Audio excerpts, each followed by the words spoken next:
Just make it simple. That word substance, it doesn't mean what you and I think it means. Okay. Right? When we say substance, it means this, right?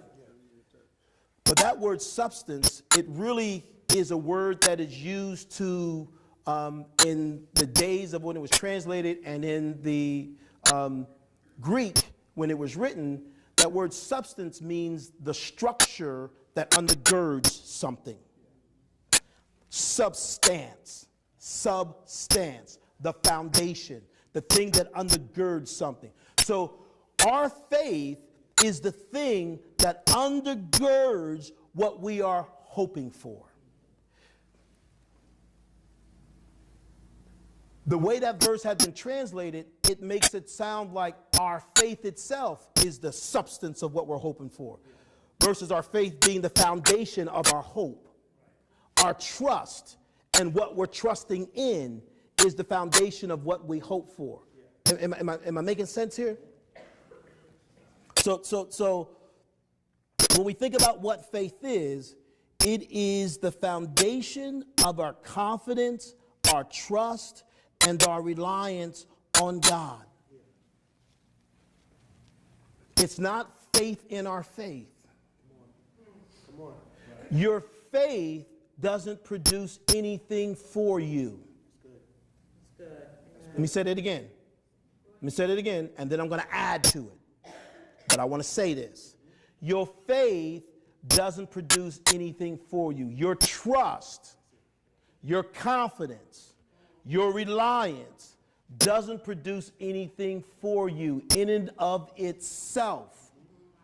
It's what you put your faith, your trust, your confidence, your reliance in that does the producing. Let me say that again. It's what you are trusting in that does the producing. It's not your trust, right? Listen, I always use this example. How many of us have family members come to us and say, look, let me hold 100 till Friday. That's a good example. Let me hold till Friday. And as soon as I get my check, I'm going to come see you. Now, you could believe as much as you want, but you know there are times when you let that money go out your hand, you knew you was never going to see it again. Right? Listen. Because next week we're going to talk about the character of God. Why is God trustworthy? And the simple point I want to make here is that it's not our faith that produces. It's what our faith is in. Right? If I had a chair up here and that chair was broken and wobbly, I could believe all I wanted that it was going to hold up. I sit on it, it's going to break. Right? If that chair was solid and firm, as much doubt as I would have in my heart when I sat on it, what would do? It would uphold me. It's not your faith. It's not faith in faith. It's your confidence. What is it that we are putting our confidence in?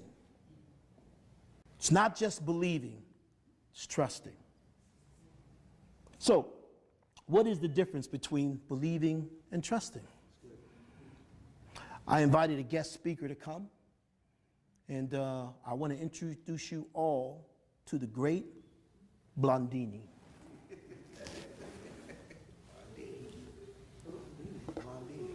Jean-Francois Gravelet, better known as Blondin, was a famous tightrope walker and acrobat.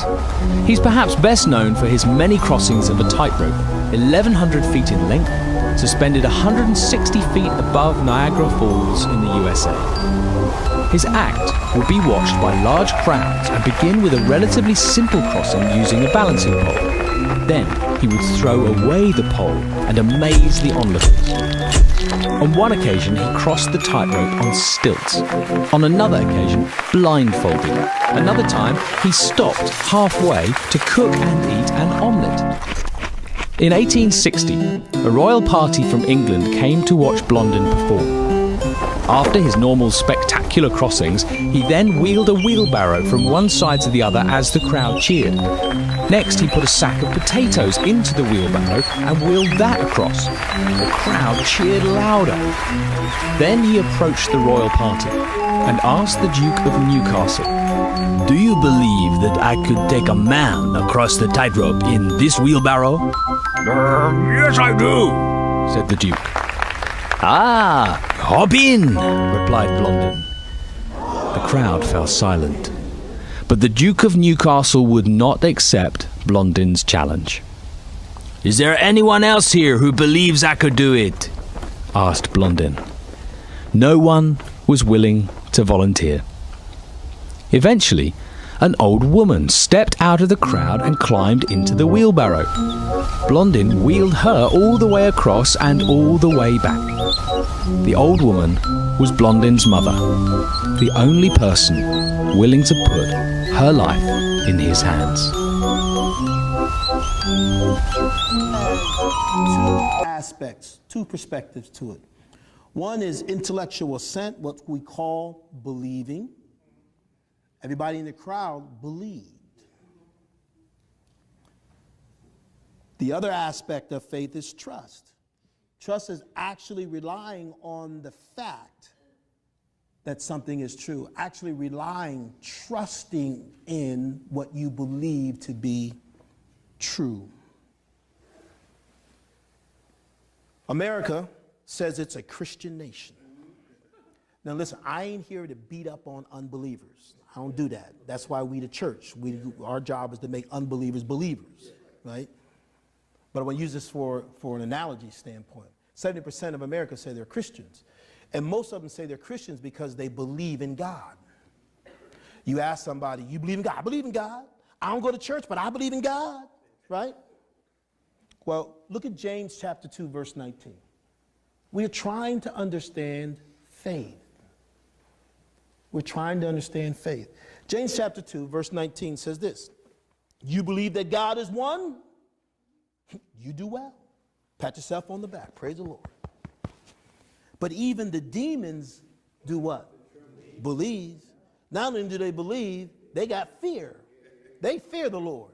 A lot of people say they believe in God and have no fear of God. So believing isn't the qualification or the criteria. It is trusting. The devil believes. He going to heaven? No.